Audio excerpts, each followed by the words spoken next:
নমস্কার বন্ধুরা, উপস্থিতির জন্য ধন্যবাদ। এক্সপ্লেন করতে চলেছি the legendary life of queen Liu পঞ্চম পর্ব। আবার সেখান থেকে শুরু হয় যেখানে রাজা ঝ্যাং তার অ্যাটেন্ডার সুয়ানকে জিজ্ঞেস করে তার অ্যাক্টিং কেমন হয়েছে। উত্তরে সুয়ান জানায় ভীষণ ভালো। কৃষক সেনেও ঘর থেকে বেরোলে তার পেছনে জিনফেং ধরে তাকে জিজ্ঞেস করতে থাকে জানার জন্য যে রাজা ঝ্যাং এর উপশমের উপায় কি। এখানে নাটক করে প্রথমে বলে তাকে চিন্তা করতে হবে না। জিনফেং বলে তাকে উপশমের উপায় বলতে, নাহলে সে যদি এখান থেকে যেতে পারবে না এই কথা যেন জেনে নি। সে এখান থেকে তাকে কোনোভাবেই যেতে দেবে না। সেনেও জিনফেংকে জানায় যে ছোটবেলা থেকেই ঝ্যাং এর আস্থামার রোগ আছে, শ্বাস নিতে কষ্ট হয়, সর্দি লেগে যায়, খাওয়া দাওয়া ছেড়ে দেয়, জমে শ্বাসনালীতে কষ্ট দেয়, বুকের মধ্যে ঘরঘরাহটও শোনা যায়। ঝ্যাং এর লাংসও হাঁফিয়ে ওঠে, তার ফুসফুসে কষ্ট শুরু হয়ে যায়, ঠান্ডা লাগায়। রাজা হওয়ার জন্য সে পর্যাপ্ত বিশ্রামও নিতে পারে না। জিনফেংকে জানায় যে এতে রাজার প্রাণ তো যাবে না, কিন্তু গম্ভীর পরিস্থিতি, অর্থাৎ অসুখটা এখানে হেলাফেলা করার মতো না। বলে সে তো রাজ পরিবারের চিকিৎসক, তাহলে তো তার কাছে কোনো ভালো উপায় বা ওষুধপত্র আছে, আর রাজা ঝ্যাংকে তার সাহায্য করা উচিত। সেনেও জানায় যে সে কিছুদিনে একটা নতুন ওষুধ আবিষ্কার করেছে। সেই ওষুধটা যদি মহামহিম রাজা ঝ্যাং 21 দিন ধরে সেবন করে তাহলে সে একদম সুস্থ হয়ে যাবে। বলে তাহলে রাজাকে সেটা দেয়নি কেন? সে বলে যখন সে ওষুধ প্রস্তুত করছিল তখন রাজমহলের কিছু মানুষের উপর সেটা পরীক্ষা করেছে। রাজাকে যখন সেই রিপোর্টটা দিয়েছে সে মনে করেছে এটা অনৈতিক, তাই ওষুধ গ্রহণ করতে না করতে জিনফেংকে যে সমস্যাটা হলো তা একদিনে 1 ফোঁটা নিলে ঠিক আছে, বিষয়টা বিষক্ষয় করার মতো হচ্ছে। যদি এই বোতলটা একেবারে খেয়ে নেয় একবারে, তার প্রাণও চলে যেতে পারে। বলে তাহলে তো এটা মারাত্মক বিষয়। বলে তাহলে 1 ফোঁটায় কোনো অসুবিধা হবে না, তাই তো? বলে যথাযথ। তার হাত থেকে ওষুধের শিশিটা নিয়ে বলে সে বাকিটা দেখে নিচ্ছে। পর চিকিৎসক সেনেওর থেকে শিশিটা নিয়ে শখের কথাটা রিপিট করতে করতে সেখান থেকে চলে যায় যে 1 ফোঁটা দিতে হবে, বেশি নয়। দেখায় জিনফেং রাজকীয় পাকশালে উপস্থিত হয়েছে। তার রাজা ঝ্যাং এর জন্য সে স্যুপ বানাচ্ছে। এর অ্যাটেন্ডার সুফাং এসে তাকে জিনিসপত্র দিয়ে বলে কি প্রয়োজন হবে জিনফেং এর রান্না করতে। জিনফেং জানায় যে অসুস্থতার নিরাময়ের জন্য তার আরো অধিক পরিমাণ মূল্য লাগবে, তাকে আরো বেশি করে মূল্য এনে দিতে। জানতে চায় আজকে হঠাৎ সে রাজকীয় পাকশালে সে নিজে থেকে কেন রান্না করছে।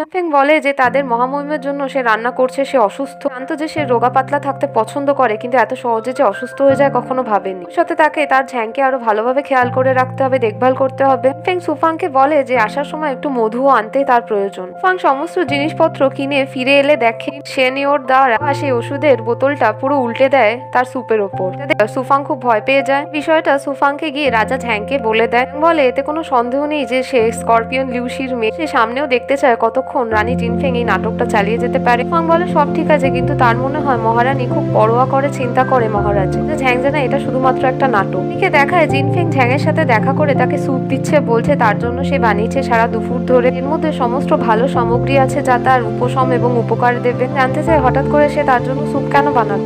বলে যে সারা দিন ধরে বহুদিন ধরে সে তাকে অনেক নিয়ম অনুশাসন শিষ্টাচার শেখাচ্ছে, প্রচন্ড ক্লান্তও হয়ে যাচ্ছে, তাই ভাবলো এটুকু তো করা যেতেই পারে তার মহামহিমের জন্য। মনে মনে বলে জিনফেংকে যে সে শুধুমাত্র তাকে মারতে চায় সেটা খুব ভালো মতোই জানে। সে মুখে বলে যে সে একদমই ক্লান্ত হয়নি, তাই তার এই স্যুপের কোনো প্রয়োজন নেই। ফেং বলে আরে লজ্জা পেতে হবে না, গরম থাকতে থাকতে খেয়ে নিলে ভালোই লাগবে। মনে মনে বলে কি সাহসী মেয়ে রে বাবা, তার হাজবেন্ডকে মেরে দিতে চাইছে, বিষ পান করে সামনে বসে, এত সাহস আসে কোথা থেকে? ফেং হেসে বলে যে সে খুব বাচ্চাদের মতো ব্যবহার করছে। সে বুঝতে পেরেছে সে যেহেতু ক্লান্ত হয়ে আছে সে তাকে নিজের হাতে খাইয়ে দিচ্ছে। ফেং নিজের হাতে ঝ্যাংকে খাওয়াতে গেলে ধাক্কা দিয়ে ঝ্যাং স্যুপের চামচটা ফেলে দেয়। জিনফেংকে বলে যে ভুল করে অ্যাক্সিডেন্ট হয়ে গেছে। ফেং বলে কোনো সমস্যা নেই, মহারাজ চাইলে তার জন্য জিনফেং আরো বেশি করে তৈরি করতে পারে এই স্যুপ। বলে তার খুব খারাপ লাগছে যদি স্যুপটা নষ্ট হয়ে যায়। তার মনে হয় যে স্যুপটা পান করার পর রাজার ভালোই লাগতো। মনে মনে বলে কি ক্রুরো মেরে ভাই, নিজের হাজবেন্ড রাজ্যের রাজাকে মেরে তো দেবে। মুখের মধ্যে দিয়ে এত ভালো ভালো মিষ্টি কথা বলে যাচ্ছে। বলে জিনফেংকে যে তার আগের থেকে এখন অনেক ভালো লাগছে। জিনফেং এর পরিশ্রমের জন্য তাকে ধন্যবাদ জানাচ্ছে। ভবিষ্যতে যদি পারে তাহলে জিনফেং এর জন্য সে কিছু প্রস্তুত করবে। বলে সে তো তার বেটার হাফ, সে তার হয়ে কেন পান করছে না? তো সে করতেই পারে। জানায় কিন্তু সে তো অসুস্থ নয়, সে কেন পান করবে? তো সে মহামহিমের জন্য বানিয়েছে। বলে যে তাকে বাধ্য করছে কেন জিনফেং, তার আবশ্যকতা এই কথা কেন বলছে? জিনফেং কি ঝ্যাংকে এতটাই দুর্বল এবং মৃত মনে করে? বলে এরকম কোনো কথা নয়, সে ভেবেছে জিওনি শক্তি জল দিয়ে তৈরি করলে তার হয়তো সুবিধা হবে। তাদের জিয়ানপা গ্রামে এরকম জিওনি শক্তি জল পাওয়া যায়, মানুষ গ্রহণ করলে রোগের উপশম হয়। জানতে চাই জিওনি শক্তি জলটা কি?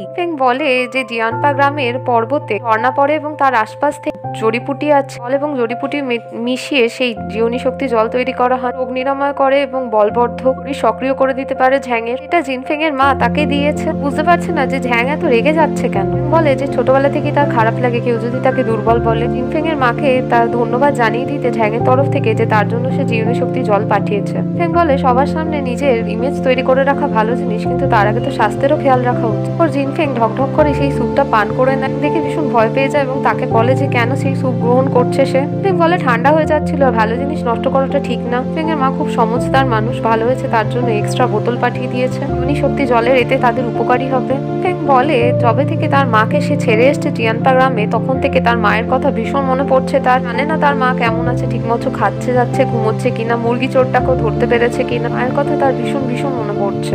জিজ্ঞেস করে জিনফেং কে তার মায়ের কথা তার ভীষণ মনে পড়ছে। ফেং বলে এত বছরের জীবনে তার এই প্রথম যে মায়ের থেকে সে এতদিন এত দূরে আছে। ফেং বলে তার মা তার বিয়েও অ্যাটেন্ড করতে পারেনি, অথচ তার ভীষণ ইচ্ছে ছিল তার মেয়ের বিয়ে দেখার। তাও জানে যখন সে ঘর থেকে তার মেয়েকে বের করে দিয়েছিল আর বাবার কাছে পাঠিয়ে দিয়েছিল তার ভীষণ কষ্ট হয়েছিল। বলে তাহলে এই কথাগুলো শুনে বুঝতে পারছে যে তার মায়ের সাথে তার ভীষণ ভালো সম্পর্ক। ফেং বলে অবশ্যই সে তার মা, এটাই তো স্বাভাবিক। ফেং জানে এইসব জিনিসপত্র সে কখনোই মেহসুস করতে পারেনি, ফিল করতে পারেনি, কারণ সে যখন খুব ছোট ছিল তার মা মারা যায়। তার মনে আছে তার বাবা তাকে ভীষণ ভালোবাসতো, ছেলের সাথে হাত ধরে কিংচেং পর্বতে সূর্যাস্ত দেখতে নিয়ে যেত। জানায় সূর্য একদম অস্ত যাওয়া এবং চাঁদ উঠতে থাক মোমেন্টটা দারুণ লাগে। ভাবে আকাশে চাঁদ দেখতে পাবো এবং সূর্যের শেষ আলো বাদলের মধ্যে মেঘের মধ্যে ছড়িয়ে যাওয়া দারুণ দৃশ্য। বলে ঠিক আছে তাহলে কিংচেং পর্বতে তারা আগামীকালই বেরোবে, মানে গিয়ে একদিনের ছুটি নিয়ে হাওয়া বদল হবে, রাজা ঝ্যাংয়ের একটু পরিশ্রম কমবে, শান্তি দূর হবে মনে। জানতে চায় যে জিনফেং কি নিয়ম শিষ্টাচার শিখে একেবারে বিরক্ত হয়ে গেছে, সব থেকে পালানোর চিন্তা করছে। ফেং বলে কোনোভাবেই না, এটা তো শুধুমাত্র একটু হাওয়া বদল, শিষ্টাচারের বিষয় হলে সে সেখানে গিয়েও শিখতে পারবে। আবার মনে মনে ভাবতে থাকে যে জিনফেং মহলের ভেতর তাকে মারতে পারছে না বলে বাইরে গিয়ে মারার প্ল্যান করছে। বলে ঠিক আছে, সে ভেবে দেখছে, একটু কাজ আছে তাই সে যাচ্ছে। সে সেখান থেকে প্রস্থান করে। চলে গেলে জিনফেং তার মায়ের কথা ভাবতে থাকে যে তার মা এখন কেমন আছে কে জানে। দুদিন হয়েছে দেখা সাক্ষাৎ কথা কিছুই হয়নি তার মায়ের সাথে। রাজা তার নিজের ঘর জুয়ানচেন হলের বাইরে এলে দাঁড়িয়ে থাকা কমান্ডার সু তাকে জিজ্ঞেস করে যে রানীকে আজকে সন্দিগ্ধ কিছু করেছে। জানায় না, সেরকম তো কিছুই হয়নি। সে তাকে একটা দায়িত্ব দিতে চায় বলে সে কমান্ডার সু এর কানে একটা কথা বলে দায়িত্ব দেয়। আগামী তারা কিংচেং পর্বতে বেরোবে সেই বিষয়ে প্রবন্ধ করতে বলে সুকে। তার মাথার একটা পরিকল্পনা। সু বলে সে কি তাকে নিজে থেকে রক্ষা করার অনুমতি পেতে পারে, কাউকে এই দায়িত্ব দিতে পারে। বলে না, এই বিষয়ে সু এর থেকে বেশি অন্য কাউকে সে ভরসা করতে পারছে না। একে দেখায় রানী জুয়ানচেন হলে অর্থাৎ রাজার ঘরে বসে নিয়ম শিষ্টাচারের বই পড়ছে। তখনই তার অ্যাটেন্ডার সুফাং তার কাছে এসে তাকে চা দেয়। সে এনে ওষুধের শিশি দিয়ে দেখে জানতে চায় এটা কিসের ওষুধ। ফেং জানায় যে চিকিৎসক সেনেও দিয়েছে যাতে মহারাজ উপকার হয়।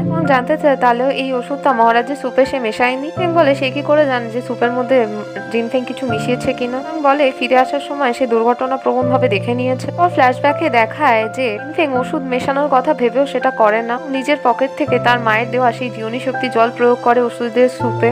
রাজা ঝ্যাংয়ের উপশম হয়। বর্তমানে সুফ্যাং জানতে চায় রানী জিনফেং এর থেকে যে এই কাজটা করার কারণ কি, যখন তার কাছে ওষুধ ছিল উপশমের জন্য। ফেং বলে সে তো ওষুধের প্রয়োগ করতে যাচ্ছিল, কিন্তু সে একবার দ্বিতীয়বার ভাবে লুকিয়ে দেওয়াটা ঠিক হবে না, একজনের চয়েসের সম্মান করা উচিত। তাদের মহামহিম এই ওষুধটা খেতে চাইছিল না, কি দিলে এটা তার মনের মধ্যে বোঝ মনে হতো। মহামহিমে জানতে পারলে তারও বিষয়টা খারাপ লাগতো। এদিকে দেখা সুফাং এই কথাটাই জানাতে রাজার কাছে এসেছে।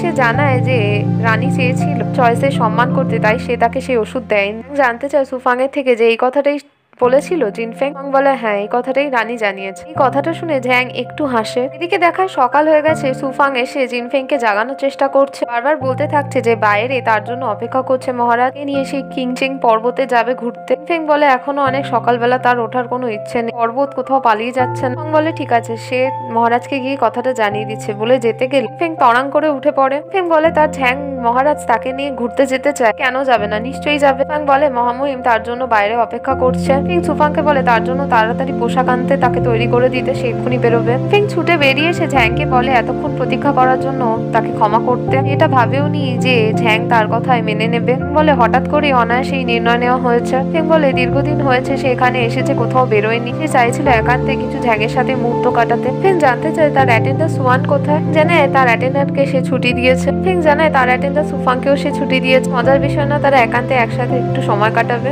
সে ঝ্যাংয়ের সামনে দাঁড়িয়ে আবার একটু লজ্জা পায়। এদিকে দেখায় গ্র্যান্ড চ্যান্সেলরের লিউসির বাড়িতে তার অ্যাটেন্ডার, তার অধীনস্থ কর্মচারী মিস্টার ইউ সেই খবরটা জানায় যে 1 ঘন্টা আগে মহারাজ ও মহারানী কিংজিং পর্বতে ঘুরতে বেরিয়ে গেছে। গ্র্যান্ড চ্যান্সেলর লিউসি জানায় যে তাকে যেতে, অর্থাৎ মিস্টার ইউকে যেতে এবং তার সাথে কিছু লোক নিয়ে যেতে, এর উপর নজর রাখতে। এদিকে দেখায় লিউসির কথায় তার মিস্টার ইউ লোক নিয়ে মহারাজ আর মহারানীর পেছনে গেলে এই দৃশ্যটা দেখে নেয় এবং শুনে নেয় সব কথা। ইউ চ্যাং সেও তাদের পেছনে যায়। এদিকে দেখায় ঘোড়ার গাড়ি করে যেতে যেতে জিনপিং আর ঝ্যাং কথা বলছে।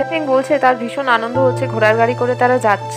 রাজারা ভীষণ ভালোভাবে জানে যে জীবনের আনন্দ কি করে নিতে হয়। তোরে ঝ্যাং বলে এইগুলো হয়তো জিনফেং আগে কখনো করেনি, তাই এরকম কথা বলছে। ঘোড়ার গাড়ি করে পাহাড়ে ওঠা, সূর্যাস্ত দেখা এবং সূর্যাস্তের পর পাহাড় থেকে নামা দারুণ বিষয়। এদিকে দেখায় তারা ঘোড়ার গাড়ি করে পাহাড়ের উপর পৌঁছে গেছে। রাজা রানীর সাথে থাকা সৈন্যদল সবকিছুর প্রবন্ধ করে দিচ্ছে একে একে, কিছু সাজিয়ে গুছিয়ে। তার সাথে থাকা সৈন্যবাহিনীকে ডিসমিস করে দিয়ে বলদের বিরক্ত না করতে, সাথে তাকে একা ছেড়ে দিতে।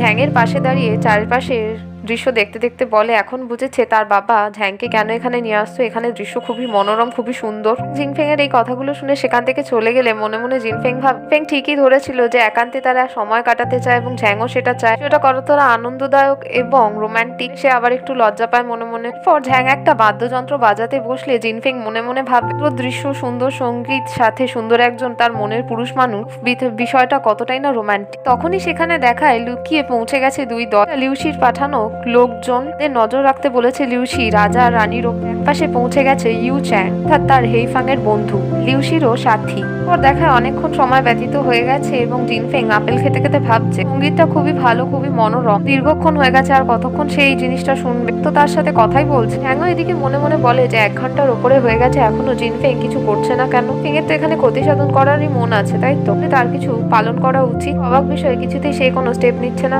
এতে ঝ্যাং অবাক।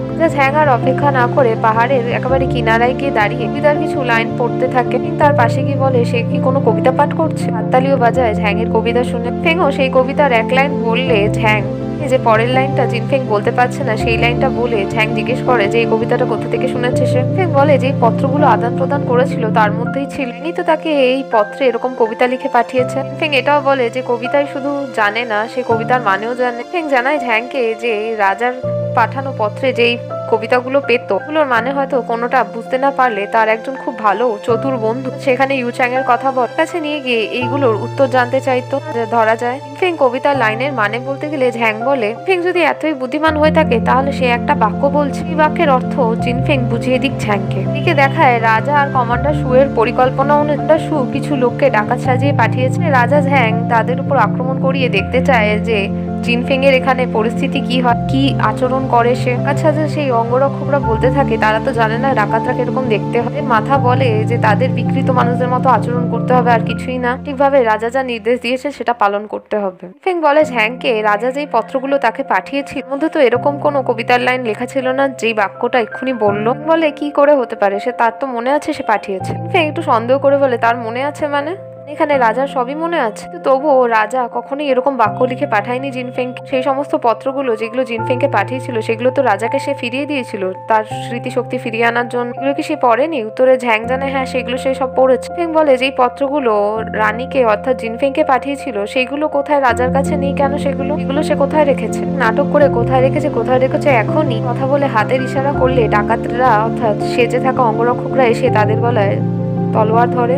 দুজনের গলায় ছুরি ধরে জিনফেংকে আর রাজাকে বলে তাদের কাছে যা টাকাপত্র আছে তাদের দিয়ে দিতে। দৃশ্যটা দূর থেকে ইউ চ্যাংও দেখে চমকে যায়। খুশির পাঠানো সেই নজর রাখা ব্যক্তিরাও দৃশ্য দেখে এগোতে গেলে তাদের মাথা মিস্টার ইউ বলে তাদের থেমে যেতে। দেখতে দৃশ্যটা কোথায় গিয়ে দাঁড়ায়। ফেং তার গলায় ছুরি ধরে থাকা সেই লোকটাকে বলে তো মহল থেকে বেরোনোর সময় টাকা পয়সা কিছু আনেনি, কিন্তু তার সমস্ত জিনিসপত্র চাঁদি অর্থাৎ রূপোর তৈরি যা চায় নিয়ে নিতে পারে, তারা যেন ঝ্যাংয়ের কোনো ক্ষতি না করে। ঝ্যাং চোখে ইশারা করে সেই ব্যক্তিটিকে বলে জিনফেং এর গলায় বড় তলোয়ার ধরে আছে। ব্যক্তিটি রাজার ইশারা পেয়ে জিনফেংকে বলে তার সমস্ত জামা কাপড় পোশাক খুলতে, বলে সে তার লাভারকে মেরে দেবে। ফেং বলে কখনোই না, সে এটা করবে না। কথাটা শুনে ঝ্যাং মনে মনে ভাবে সে ঠিকই ধরেছে, জিনফেং তাকে প্রাণে মারতে চায়। ফেং কেঁদে কেঁদে বলে সে একটা সুন্দরী যুবতী মেয়ে, ডাকাতের লোকেরা চাইছে যে সে তার পতির সামনে এভাবে উলঙ্গ হয়ে যাক, এটা কখনোই হবে না, এর থেকে ভালো তারা তাকে মেরে দিক। এদিকে দেখায় দূরে থাকা ইউ চ্যাং একটা পাথর ছুঁড়ে মারে ফেং এর গলায় তলোয়ার ধরে থাকা সেই ব্যক্তির ব্যক্তিটি ছিটকে মাটিতে পড়ে যায়। যখন সে এসে হাত ধরে জিনফেংকে নিয়ে যেতে চাই কি ডাকাতের লোকেরা তার সাথে যুদ্ধ শুরু করে দেয়, সবাইকে মেরে ওখানে জিনফেং এর হাত ধরে তার সাথে ছুটতে থাকে। জ্যাং নিজের গলায় তলোয়ার ধরে থাকা ব্যক্তিকে বলে যে এবার কি সে তার গলা কেটে মান, গলা থেকে তলোয়ার নামাতে আর তার পেছনে না আসতে। সেও রানীর পেছনে দৌড়য়। রানী না জানা ইউচ্যাং এর হাত ধরে দৌড়তে থাকে। এবার ইউচ্যাংকে বাড়ি মেরে মেরে বলতে থাকে তাকে ছেড়ে দিতে, তাকে এভাবে না নিয়ে যেতে, বাঁচাও বলে চিৎকার করতে থাকে। তখনই পালাতে থাকা ইউচ্যাং এবং জিনফেং এর সামনে সেই সাজা ডাকাতে দলের লোকেরা এসে দাঁড়িয়ে পড়ে। পেছনে এসে রাজা ঝ্যাং দাঁড়িয়ে পড়ে। জিনফেং সুযোগ বুঝে ইউচ্যাং এর হাতে কামড়ে দিয়ে সেখান থেকে পালিয়ে রাজার কাছে গিয়ে দাঁড়ায়। ইউচ্যাং এখানে তার হেইফেংকে রক্ষা করার জন্য ফলস ডাকাত দলের সাথে লড়তে থাকে। দর্শকভাবে সে সবাইকে পরাজিত করে। ফেং ঝ্যাংকে বলে সে কোনো রকমের মার্শাল আর্ট জানে, এখানে বেশিক্ষণ দাঁড়িয়ে না থেকে তাদের পালানো উচিত। পর তারা হাত ধরে দুজনে দৌড়তে থাকে। ফেং বলে ঝ্যাংকে তাদের দিকে না তাকিয়ে সামনে তাকিয়ে দৌড়ো। ইউচ্যাং এদিকে সবাইকে আহত করে দিয়ে সেখান থেকে উড়ে পালিয়ে যায়। এদিকে দেখায় জিনফেং ঝ্যাং এর সাথে হাত ধরে দৌড়তে দৌড়তে বলতে থাকে তারা ডাকাতদের থেকে বেঁচে গেছে, রক্ষা পেয়েছে, খুব ভালো লেগেছে। ঝ্যাং যে রানী জিনফেংকে বাঁচানোর চেষ্টা করেছে এই বিষয়ে সে খুবই প্রভাবিত হয়েছে। ঝ্যাং মাটিতে পড়ে যায় এবং তার আস্থামা অ্যাটাক চলে আসে। শ্বাস নিতে খুবই কষ্ট হতে থাকে। বলে এবার সে কি করবে, খুবই কঠিন ভাবে হয়ে গেছে। সেটা সে ভাবতে পারেনি এই অবস্থায় রাজার এরকম কষ্ট হবে, এই পরিস্থিতি তৈরি হয়ে যাবে কখনো। এখন কি করবে এই ভেবে সে বাঁচাও বাঁচাও সবার কাছে সাহায্য চাইতে থাকে। আশেপাশে কেউ না থাকায় কেউ আসে না তার সামনে। বলে জিনফেংকে এই বিষয়ে তাকে চিন্তা করতে হবে না, সবটা সামলে নিতে পারবে। কথা বলতে বলতে কষ্ট হতে থাকে। ঝ্যাং এখানে ভীষণ অবাক হয়ে যায়, কারণ জিনফেং তাকে কাঁধে করে নিয়ে সাহায্য চাইতে চাইতে এক জায়গায় নিয়ে যেতে থাকে তাকে সক্ষম হতে ধরে বিশ্বাস রাখতে জিনফেং তার সাথে আছে, কিছু হতে দেবে না, সে যেন কোনোভাবেই চোখ না বোঝে। এদিকে দেখায় রাত হয়ে গেছে আর রাজা ঝ্যাংয়ের চোখ খুলে একটা গুহার মধ্যে। চোখ খুলেই সে জিনফেংকে ডাকতে থাকে, খোঁজ করতে থাকে। তখনই তার কাছে জিনফেং উপস্থিত হয়ে বলে সে আসছে। ভালো লাগছে দেখে যে ঝ্যাং এখন ঠিক হয়ে গেছে। রাজার জন্য কিছু ফলমূল আর মুরগি আনতে গেছিল, হয়তো রাজার খিদে পেয়েছে। জানতে চায় যে রাজা এখন কেমন লাগছে তার। ঝ্যাং যায় না, আগে থেকে অনেক ভালো লাগছে, এখন তার বেটার ফিল করছে। ঝ্যাংয়ের হাতে চোট লেগেছে দেখে জিনফেং একটা পুটি পাতার ডাল চিবিয়ে নিয়ে এটা রাজার হাতে লাগিয়ে দিয়ে বলে এটা রক্তপাত বন্ধ করে দেবে, চোটগুলো ব্যথা বেদনা তাড়াতাড়ি সারিয়ে দেবে। বলে এগুলো করার কোনো দরকার ছিল না, তার নোংরা মুখের লালা হাতের মধ্যে চলে এলো। এই বলে সে মুছতে গেলে চিবিয়ে থাকা জড়িপুটি জিনফেং তাকে থামিয়ে দেয় এবং তার নিজের গায়ের একটা কাপড়ের টুকরো ছিঁড়ে ঝ্যাংয়ের হাতের ক্ষতস্থানে বেঁধে দেয়। ফেং বলে তার ক্ষতস্থানে বেঁধে দিল, রাজা যেহেতু দেখতে পাবে না তাহলে এদিকে তার মনও যাবে না, তাই এখন সে শান্তভাবে যেন থাকে। পর জিনফেং রাজার জন্য আনা সেই জঙ্গলি ফলগুলো তাকে খেতে বলে, সাথে আনা সেই মুরগিটার পেছনে ছোটে তাকে ধরে রান্না করার জন্য। এর মনে এদিকে তখনও সন্দেহ রান্না বাঁধতে থাকে, ফলগুলো বিষাক্ত কিনা আর রানী জিনফেং এগুলো ভালো করে পরিষ্কার করেছে কিনা। ফেংকে এগুলো জিজ্ঞেস করলে জিনফেং জানায় কোনো চিন্তা না করে সেগুলো খেতে পারে, কোনো অসুবিধা নেই। এদিকে দেখা একটা সরাইখানার দৃশ্য যেখানে ইউচ্যাং লিউশির অধীনস্থ মিস্টার ইউ দুজনে মিলে কথা বলছে। মিস্টার ইউ জানাচ্ছে ইউচ্যাং যদি পরেও এরকম কোনো আচরণ করে, আবেগপ্রবণ হয়ে আরো সংবেদনশীলতা দেখায়, কাজের মাঝখানে এরকম আচরণ করে না করে ছুটে যায় হেইফেং এর দিকে। গ্র্যান্ড চ্যান্সেলর লিউশি চাইবে ভবিষ্যতে যেন ইউচ্যাং তার সাথে কাজ না করে। চ্যাং মিস্টার ইউকে জানায় যে গ্র্যান্ড চ্যান্সেলরকে জানিয়ে দিতে তার হেইফেংকে রক্ষা করতে গেছিল আর সেই কাজটাই করেছে, তার ঠিক মনে হয়েছে। গ্র্যান্ড চ্যান্সেলরের সাথে কথা আছে যে রাজমহলে ইউচ্যাংকে প্রবেশ করিয়ে দেবে, তো তাড়াতাড়ি সম্ভব, না হলে সে নিজেই জোর করে ঢুকে যাবে। খুশির ব্যক্তি ইউ জানায় ইউচ্যাংকে একজন এত ইচ্ছা শক্তিপূর্ণ মানুষ হয়তো তাকে মহলে পাঠাবে না লিউশি। মিস্টার ইউ এর মনে হচ্ছে চ্যাং জানায় মিস্টার ইউ এর কি মনে হচ্ছে বা গ্র্যান্ড চ্যান্সেলর কি মনে করছে তাতে তার কিছুই যায় আসে। প্রধানমন্ত্রীকে জানিয়ে দিতে যে চ্যাং আর প্রধানমন্ত্রী লিউশি দুজনেই একে অপরকে ভীষণভাবে প্রয়োজন, তার কাজ ঠিকভাবে করবে, লিউশিকেও তার কাজ ঠিকভাবে করতে হবে বলে সে মিস্টার ইউকে সেখান থেকে বিদায় জানায়। তারপর ইউচ্যাং মদ্যপান করে ফেংয়ের অর্থাৎ জিনফেং এর সাথে সেই সময় কাটানোর সময় মনে করতে থাকুন। রাজা ঝ্যাংয়ের থেকে পাওয়া পত্র ভেবে এগুলো আসলে ইউচ্যাংই লিখেছে। ইউশির কথাতে পত্রের কবিতার মানে ইউচ্যাং এর কাছ থেকে জিনফেং জানতে চায়। ইউচ্যাংও হেসে হেসে কবিতার সেই মানেগুলো তাকে বোঝায়। ফ্ল্যাশব্যাকই মনে পড়তে থাকে এখানে ইউচ্যাং এর। তোমারও ইউচ্যাং সেই কবিতার দুই লাইন বলতে থাকে, ফুলের পাপড়ি কোথায় ঝরে পড়বে, চাঁদের আলো কোন বাড়ির মাথায় পড়বে। সে হাসে আর মদ পান করে। দিকে দেখায় রাজা রানী এখনো গুহার মধ্যে বন্দি আছে। ফেংয়ের একটু চোখ রেগে গেছে, সে ক্লান্ত শরীরে একটু ঘুমিয়ে পড়েছে। ঝ্যাং তার চোখ খুলে দেখে যে জিনফেং এর ঠান্ডা লাগছে, এখানে তার গায়ের অ্যাপ্রনটা গিয়ে জিনফেং এর গায়ে চড়িয়ে দেয়। ফেং চোখ খুলে বলে সে একদম ঠিক আছে, শরীর স্বাস্থ্য গরম নিয়ম আছে, রাজা ঝ্যাং এখানে কমজোর, দুর্বলতা এখনো তার শরীরে আছে, তার গায়ে অ্যাপ্রনটা জড়িয়ে দেয়। এই কথাটা বলে জিনফেং এরও তো ঠান্ডা লেগে যেতে পারে। ফেং জানে এত সহজে সে অসুস্থ হয়ে পড়ে না। জিনফেং ঝ্যাং এর মুখে হাসির রেখা দেখে বলে তাকে খুব দেখতে সুন্দর লাগছে, এই যেহেতু এখন ঠিক আছে সেটা ভেবে আরো ভালো লাগছে।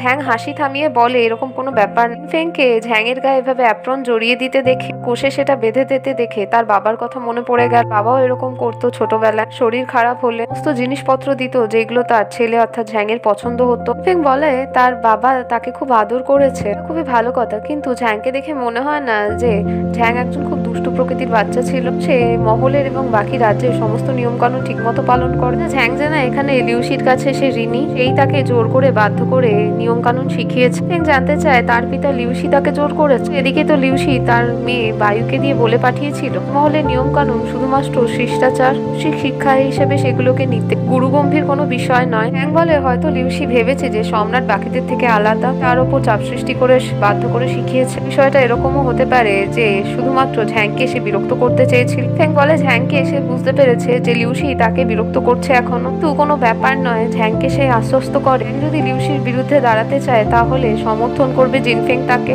ঝ্যাং এখানে হেসে জিনফেংকে বলে না গ্র্যান্ড চ্যান্সেলর লিউসি জোর করে বলতো যে জিনফেং লিউসির মেয়ে হলে সে কোনোভাবে বিশ্বাসই করতো না তার কথা, সে তার পিতাকে ছেড়ে দিয়ে বাইরের কারুর পক্ষে কি করে নিতে পারে। জিনফেং জানায় ঝ্যাংকে যে সে তার স্বামী, সে বাইরের লোক কি করে হচ্ছে, এখানে সমস্ত দোষ এবং ভুল লিউসির। সে জানে সে খুবই দুর্বলের ওপর প্রভাব বিস্তার করতে চায়, যাকে যাকে লিউসি বুলি করতে চাইবে তার এগেনস্টে দাঁড়াবে জিনফেং। জিনফেংকে এখানে ঠান্ডায় কাঁপতে দেখে রাজা ঝ্যাং নিজের গায়ের অ্যাপ্রনটা শেয়ার করে জিনফেং এর সাথে যে তাকে আর কঠিন অভিনয় করতে হবে না। জিনফেং জানায় গরম অ্যাপ্রনটা গায়ে পেয়ে তারও একটু গরম লাগছে, এখন ভালো লাগছে। রাজা ঝ্যাং জিনফেংকে বলে যে একা থাকা থেকে একসাথে থাকার বেশি সুখদায়ী। জিনফেং বলে রাজা ঝ্যাং খুবই জ্ঞানী মানুষ। জিনফেং বলে ঝ্যাংকে যে যদি ঝ্যাং এর সাথে সে আটকা পড়ে যায় খুব ভালো হয়, দুদিন একান্তে তারা আরো সময় কাটাতে পারবে, 2-3 দিনের মাথায় যে আত্মীয় ভোজ সমারোহ আছে সেটাও পাস হয়ে যাবে, তা সেখানে ঝুঁকিটাও তারা সামলে নিতে পারবে না গিয়ে। রাজা ডুয়ানিউন ঝ্যাং মনে মনে ভাবে সে কনফার্ম যে জিনফেং কোনোভাবেই লিউসি স্পাই না, কোনোভাবেই তার সাথে কাজ করছে না। যদি এটা হতো তাহলে এতক্ষণে সে ঝ্যাংকে কোনো না কোনোভাবে ক্ষতি করে দিত। তার মতে এখানে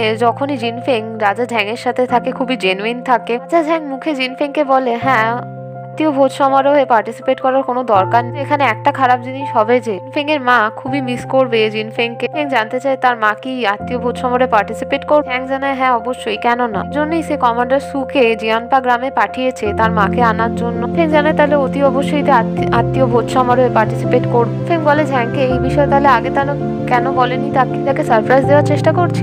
ঝ্যাং জানায় সে তাকে এত সাহায্য করেছে, ধন্যবাদ স্বরূপ তাকে সেই উপহারটা দিচ্ছে। মনে ঝ্যাং বলে যে জিনফেং যেহেতু রানী, সমস্ত সন্দেহের এখন বাইরে, তাহলে জিনফেং এর জন্য এই কাজটা সে করবে। রানীকে বলে হ্যাঁ তাকে সারপ্রাইজ করতে চেয়েছিল। খুশিতে আবার রাজা ঝ্যাংকে জড়িয়ে ধরে, উঠে দাঁড়িয়ে বলতে থাকে তাকে আবার শিক্ষা অনুশাসন পাঠ ভালো করে নিতে হবে। তার সামনে এখানে সে প্র্যাকটিস করে নিচ্ছে। পর সে ঝ্যাংয়ের সামনে ভালোভাবে হেঁটে দেখায় যে যেভাবে হাঁটা শিখিয়েছিল তাকে। ঝ্যাংগুলো দেখে মনে মনে ভাবে যে কি পিস এই মেয়েটা, কিছু হয়ে গেল তারপরেও কতটা নর্মাল। বলে সে মন থেকে ভীষণভাবে চেষ্টা করছে যাতে কাউকে সে নিরাশ না করে, আর দেওয়া কথা রাখতে পারে। বলে যে এইগুলো কালকেও আবার করতে পারে, এখন বিশ্রাম নিই। বলে কোনোভাবেই না, যা যেহেতু এখানে তার টিচার তাহলে তাকে সুপারভাইজ করা উচিত। সে আবার হাঁটা শুরু করে। ঝ্যাং বলে মাথা সোজা রাখতে, চিবুক ওপরে রাখতে। ঝ্যাং বলে তার মতো মেয়ে, তার মতো জিনিস সে আগে কখনো দেখেনি। দেহকে দৃঢ় রাখতে এবং ছোট ছোট পায়ে এগোতে, মাথা সোজা আর চিবুক ওপরে রাখতে। আর তাকে বলে মনে করিয়ে দেয়। এদিকে দেখায় সকাল হয়ে গেছে এবং গুহার মধ্যে রাজার সৈন্যরা খুঁজতে খুঁজতে চলে এসেছে। সে দেখে তারা দুজন ঘুমোচ্ছে। রাজা আর রানীকে তারা ডেকে তোলে। জিনফেং এদিকে আগের দিন রাতের কথা একসাথে থাকা ভেবে লজ্জা পায় আর একটু। এদিকে দেখায় রাজা রানী সবাই মহলে ফেরত চলে এসছে। এসেই ডিগ্রির ওপর কাজ করা শুরু করেছে। তাকে জিজ্ঞেস করছে তারা যে ঘুরতে গেছিল সেখানে সব ঠিক ছিল তো, কিছু কি হয়েছে? যা সুয়ানকে জানায় সবকিছু ঠিক আছে। এই ডিগ্রিটা সে পেয়েছিল তার উপর ভালো করে কাজ করতে হবে। ডিগ্রি সে প্রস্তুত করছে যেটা সে দেবে দরবারে সকল মন্ত্রীদের সামনে, শিজুনের ওপর ভালোভাবে ইনভেস্টিগেশন করা যায়। উনি সেখানে রাজদরবারি একজন চলে আসে। আধিকারিক ঝ্যাংয়ের এক তরফ থেকে একটা স্মারক নিয়ে, স্মারকটা নিয়ে নিজের কাছে দেখতে চায়। সুয়ানকে বলে এখনো পর্যন্ত সেই ডিগ্রিটা পাঠাতে পারলো না। আধিকারিক ঝ্যাংয়ের কাছে তার কাছে একটা স্মারক পাঠিয়ে দিল। একজন অনুগত মানুষ। সে স্মারকে লেখা ছিল আধিকারিক ঝ্যাং জানিয়েছে রাজদরবারে সেন্সর পদ থেকে সে ইস্তফা চাইছে, তাই রাজার থেকে সে অনুমতি চাইছে। ডোয়াংহো রাজ্যের ভালোর জন্য প্রয়োজনে দূর থেকেই প্রার্থনা করবে, কাজ করবে। দরবারি ব্যক্তি জানায় ঝ্যাংকে আধিকারিক ঝ্যাং সে নিজে এবং তার সহ পরিবার সমগ্র নিয়ে রাজধানী ছেড়ে দিয়েছে। যা ঝ্যাং রাগের মাথায় স্মারকটা ছুঁড়ে ফেলে দিয়ে চিৎকার করে বলে এটা নির্ঘাত লিউসির কাজ। অ্যাটেন্ডার সুয়ান তাকে শান্ত হতে বলে যে সামনে সভার বৈঠক আছে রাজ্যসভায়, তাহি হলে যেতে সভার সময় হয়ে গেছে। এদিকে দেখায় ঘরে জিনফেং কিছু জিনিসপত্র দেখছে মায়ের জন্য, কারণ আত্মীয় ভোজ সমারোহে তার মা আসবে। তার অ্যাটেন্ডার সুফাংকে বলতে থাকে সমস্ত জিনিসপত্র কোনগুলো সে তার মাকে দেবে বুঝতে পারছে না এখন। ওগুলোই যদি সে তার দিতে চায় তার মা ফেরত যাবে কি করে বাড়িতে, কিছু হাতে বয়ে নিয়ে বলে রাজা ঘোড়ার গাড়ির ব্যবস্থা করে দেবে, তাকে চিন্তা করতে হবে না। বলে হ্যাঁ এই কাজটা তো করা যেতেই পারে। আগে থেকে জিনফেং জানতে চায় যে এখানে এলে সে তার মাকে কোনো ভালো জায়গায় ঘুরিয়ে দেখাতে পারবে কি, বলে কোনো ভালো জায়গার কথা সুফাং এর থেকে জানতে চায়। ইউফেং গার্ডেন জ্যোতির্বিদ বৈধশালা খাওয়ার জন্য শেফ চাইয়ের রান্না সবের কথা বলে। ফিং প্রত্যেকটাই না করে দেয়, কারণ শেফ চাইয়ের যে রান্না করে সেগুলো স্বাদ কম, মায়ের এখানে পছন্দ হবে না। ইউফেং গার্ডেন সেটা খুবই ছোট, সে নতুন ফুলই ধরুক না কেন। জ্যোতির্বিদ বৈধশালা 200 থেকে 400টা সিঁড়ি উঠতে নামতে তার মায়ের ক্লান্ত হয়ে যাবে। বলে ঠিক আছে বাকিটা সে জেনে নেবে ডুয়ান ইউন ঝ্যাং এর থেকেই সরাসরি।